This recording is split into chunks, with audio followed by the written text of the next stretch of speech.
بسم اللہ الرحمن الرحیم۔ شروع اللہ کے نام سے جو بڑا مہربان نہایت رحم والا ہے۔ دوستو، آج ایک ایسے سچے واقعہ کا ذکر کریں اس میں خواجہ حسن بصری اور ان کے پڑوس میں رہنے والا ایک آگ پرست شخص اور اس کو قبر میں کیا سزا ہوئی۔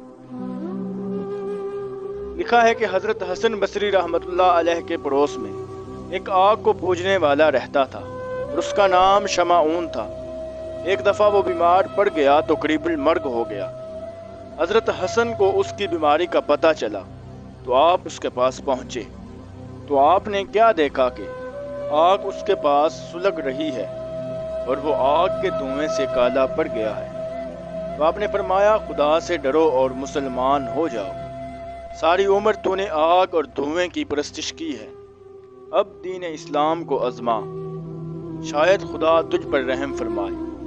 تو اس بات پر شمعون بولا کہ دین اسلام کی صداقت کی کوئی ایک نشانی دکھائیے۔ آپ نے فرمایا، دیکھ، تو نے 70 برس آگ کی پوجا کی اور میں نے ایک روز بھی اس کو نہیں پوجا۔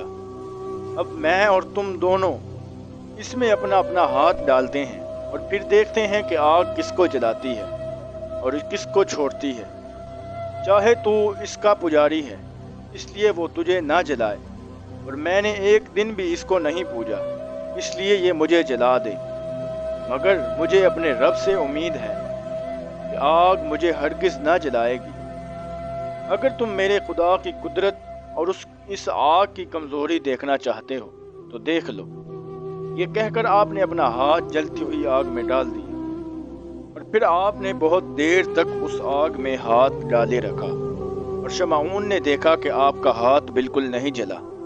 یہ دیکھ کر شمعون بے قرار ہوا اور خدا کی محبت کا نور اس کی پیشانی پر چمکنے لگا۔ عرض کرنے لگا، اب پورے 70 برس میں نے اس آگ کی پوجا کی ہے اور اب چند سانس باقی ہیں، تو میں اس میں آپ کے خدا کی کیا عبادت کر سکتا ہوں؟ تو حضرت حسن نے فرمایا، تو اس کی فکر نہ کر، بس کلمہ پڑھ لے تو میرا خدا تجھ سے فوراً راضی ہو جائے گا، پچھلے 70 برس کی آگ کی ساری پرستش معاف فرما دے گا۔ شمعون نے کہا کہ آپ اگر ایک اقرار نامہ لکھ دیں کہ حق تعالی مجھے عذاب نہ دے گا تو میں ایمان لے آتا ہوں۔ حضرت حسن نے ایک اقرار نامہ لکھ دیا اور شمعون کو دے دیا۔ شمعون نے وہ اقرار نامہ دیا اور کلمہ پڑھ کر مسلمان ہو گیا، اور پھر حضرت حسن رضی اللہ تعالی عنہ کو وصیت کی کہ جب میں مر جاؤں تو غسل دیں، اور غسل دینے کے بعد آپ خود مجھے قبر میں اتاریں اور یہ اقرار نامہ میرے ہاتھ میں رکھ دیں، تاکہ کل قیامت کے دن میں یہ دکھا کر عذاب سے بچ جاؤں۔ اور پھر کلمہ شہادت پڑھا اور شمعون مر گیا۔ حضرت حسن رضی اللہ تعالی عنہ نے اس کی وصیت کے مطابق کیا اور بہت سے لوگوں نے اس کی نماز جنازہ پڑھی۔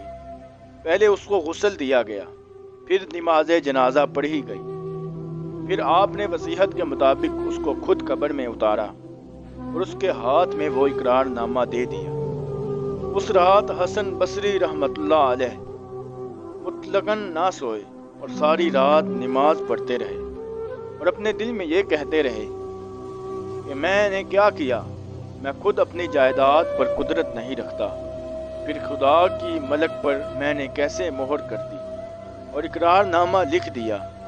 اور اسی خیال میں سو گئے تو خواب میں دیکھتے ہیں کہ شمعون آیا اور سر پر تاج رکھے ہوئے، نورانی لباس پہنے ہوئے، بہشت کے باغوں میں ٹہل رہا ہے۔ حضرت حسن نے پوچھا، اے شمعون، کیا حال ہے؟ تو اس نے کہا، آپ کیا پوچھتے ہیں؟ حق تعالی نے مجھ پر بڑا فضل کیا اور ایک بہت بڑے محل میں اتارا ہے اور اپنا دیدار بھی عطا فرمایا ہے، اور جو مہربانیاں اللہ پاک نے مجھ پر فرمائی ہیں وہ میں بیان کرنے کی طاقت نہیں رکھتا، اور اب آپ پر کچھ بوجھ نہ رہا۔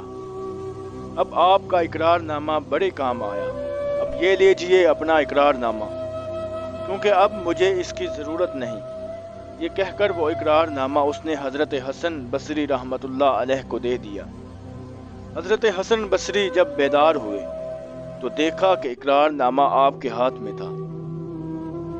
اس واقعے سے ہمیں یہ سبق ملتا ہے کہ جب اللہ والے کسی بات کا عہد و اقرار کر لے تو اللہ تعالیٰ اپنے ولی کے عہد و اقرار کو سچا کر دیتا ہے، اور جو بات ان کے منہ سے نکل جائے وہ پوری کر دیتا ہے۔